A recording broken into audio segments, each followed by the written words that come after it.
Let's talk about Alien Earth episode 3, in which we are pretty much seeing that things are just about to get even weirder. So we thought that things were already getting weird in the first two episodes. Episode 3 is like, you know what? You haven't seen anything just yet. And by the looks of the upcoming episodes that are to come, it seems that things are just going to get a lot more weirder. So let's get into it. We already discussed episode 1 and 2. We are doing a theory on episode 4. We forgot to do it for episode 3, but starting today, we are going to be doing that, covering the show weekly. So, keep it locked in by hitting that subscribe button. And let's get into what the hell is going on with these xeno hybrids and all of that, right? So in this new episode, we see that Wendy is indeed going to be a lot more connected to the xenomorphs than we initially thought. Wendy seemingly has a connection through being able to hear the face huggers, being able to connect with them in some sort of way. And we don't know exactly why that is. Is it some frequency that she's able to tap into as a synthetic hybrid? Or is there something else that Boy isn't telling everybody about how Wendy was made? He keeps saying how Wendy is the special one, and his excuse is, well, she was just the first one. But what if there's something more to Wendy than we know? There has to be a reason that she's able to sort of tap into these aliens. In the beginning of the episodes, we see that she's able to save Joe, and then she ultimately battles the xenomorph, where she pretty much slices and dices that one just clean, honestly. But she also gets hurt in the process. This pretty much takes her out of the whole episode up until the very end, when she awakens, when Kirsch and Curly are experimenting on one of the face huggers and opening and slicing them up, and she's able to hear and feel the pain of the face hugger for some reason, and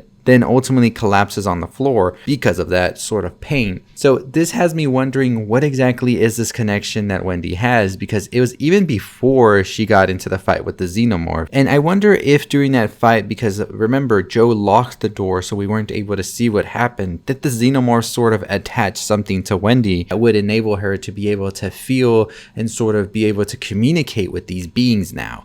That's the big question right there. Because we do find out, of course, and as we know from the franchise, that the xenomorphs here like to attach themselves when they're in the egg and the face hugger version of them, and then ultimately have to leech onto somebody to insert said tadpole, which we are able to see for the first time here, that Kirsch dissects out of one of the face huggers into a human body host in order for it to serve as an incubation period for this being to emerge, which is the xenomorph. Is there something that happened to Wendy here? Because the xenomorph knows that there is a conscious of a human and they're able to sense that, but of course this is a hybrid body of sorts. That's the big question right there.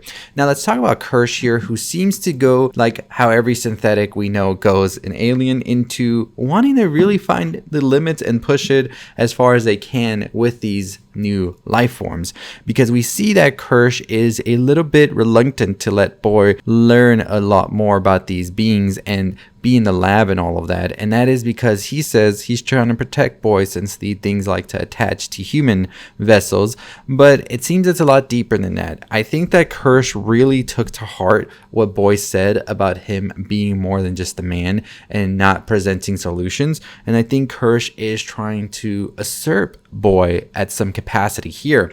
We see that Kirsch feels more in a leadership role of sorts. He sees that the hybrids almost see him like a father figure. This is something that happens between the conversation that Merle's having with the hybrids at one point, and then Kirsch steps in and Merle's like, are you their father or what? Because they seem to think they have parents. Morrow as well is somebody who is in a moral dilemma of sorts, because Morrow is trying to finish this mission. Of course, he is a cyborg, but he also still has maybe some sort of memories or consciousness of when they were human. But after all of the enhancements and stuff like that, of course, those things start to wither away. But Merle seems to see that they may just in fact be children, because we see that he implants something into Slightly, which he's able to use to communicate after, because Merle escapes, but they take all of the experiments and all of the things that they had on the spaceship to Prodigy. But Merle's able to escape, and now they're on the hunt for Merle. And I think it's interesting to see that this whole episode, Metamorphosis, is dealing with a lot of different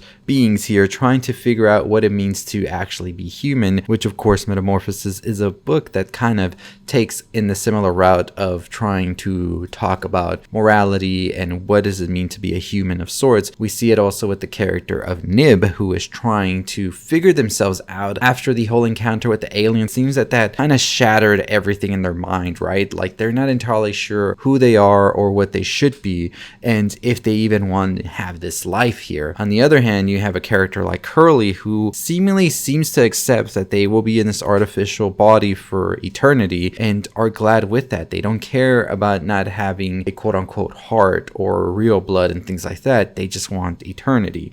And I think that that's a dilemma we see all of the characters deal with here as well. They are all just trying to figure out what it means to be human, to have a soul, to be more than just living, to actually be living, you know. And I think that's the best part about Alien Earth, is these questions and these dilemmas are full on present, but at the same time the danger is lurking there, because the xenomorph eggs and everything are definitely going to be a huge problem. Now this episode ends on a really big, I would say, cliffhanger, because we see at the end, after Kirsch and Curly open up the face hugger, they take out the tadpole and we see that Joe is getting operated on, and I was like, oh okay, boy's being nice, he's working on Joe so Wendy will be happy. But it seems that they're just taking apart Joe, replacing cyborg parts with him, and using one of his lungs in order to let the tiny tadpole creature be introduced. And I don't know what the hell they're about to create right here, or where the hell we're going, but it seems that things are just gonna get really bad. Now Yutani seemingly knows now about Prodigy taking their things, because we saw Murrow talk to Yutani and let them know this, and they said to just let it be, that they'll figure it out. But Murrow's attached to this project now. He wants to get it done, and he says he's going to get them back. Now, there is a connection here between the xenomorphs and Murrow that we saw in the previous episodes, because they did in fact go and attack Murrow when they were able to do so and just let him go.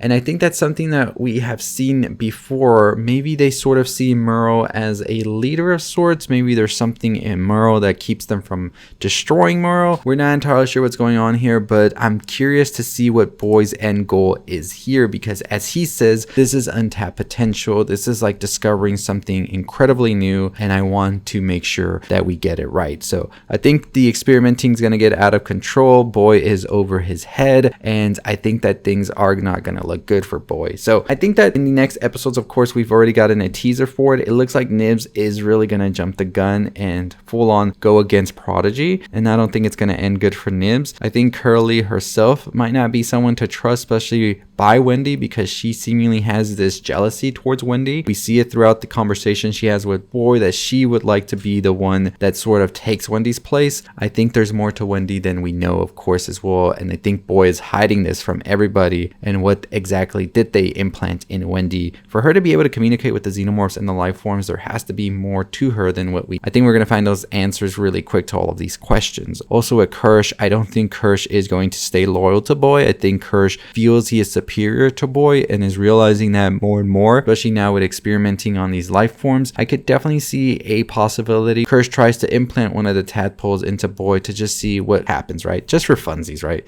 Because that's, I think, something that we've already seen the synthetics go down this path in the Alien franchise. So overall, I thought this episode was great. I think that we definitely are getting to the meat of it all, and I'm curious to see how this is all going to collide. I really am also wondering how they're going to explain to Joe, like, hey, one of your lungs, it was used to inhabit one of these like tadpoles, and we're going to see what happens with it, right?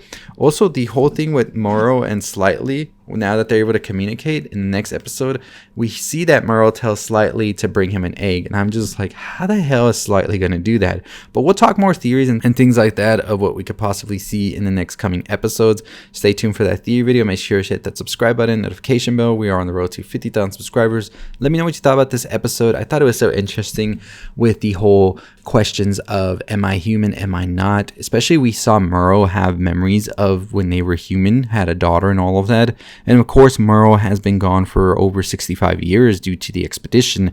So like they say, they have nobody left on this planet, and all they have left is just the xenomorphs and all of the other aliens that they captured. So it's their life work basically that they're trying to get back now from Prodigy. So it goes above wanting to just get specimens for Yutani like I thought initially. It seems that Murrow really just sees this as his last work that he did, and he just wants to get it done because he sacrificed so much to get these beings over here, and now they're gone. So he's just wanting to be like, hey, it was all all worth it in the end, right? But we'll see what happens. Let me know your thoughts, your theories down below, what you thought about the episode. Make sure you hit that subscribe button. Follow us wherever you can. www.culturalelixir.com is our website. As always, stay safe, stay positive,